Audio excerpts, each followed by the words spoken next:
My son's grave was just a small, simple stone, but it was our entire world, and they wanted to take it away. I remember the day the letter arrived, crisp and official, with the HOA logo stamped in the corner. My hands trembled as I read the words. Violation of community aesthetic standards. They were talking about the small solar-powered light and the single toy car I placed on Leo's resting spot in the memorial garden. He was only 6. He loved that little red car, and he was terrified of the dark. The letter stated these items were unapproved decorations and had to be removed within 7 days, or the association would dispose of them. Dispose of them. The words felt like a physical blow. How could a toy car and a tiny light be a violation?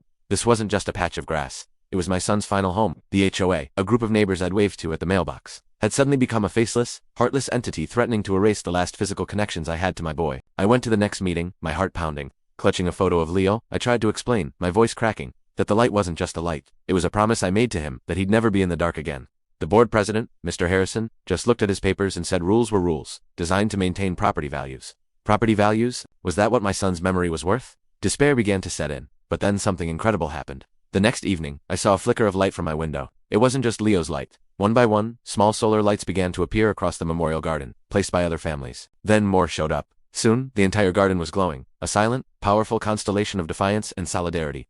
By the end of the week, hundreds of lights dotted the landscape. The HOA sent another letter, but this time, it was an apology. They rescinded the notice. They had tried to enforce a rule, but they had forgotten about the people. They had forgotten about the love that binds a community together, a love far more valuable than any property standard. Please, if this story has touched you, I ask you to like this video, not for me, but as a small light for every heart that has ever felt lost in the dark. The greatest lesson I learned is this: sometimes, the most profound acts of love don't shout. They simply shine, together, and in their quiet brilliance, they can change the world. Thank you for listening.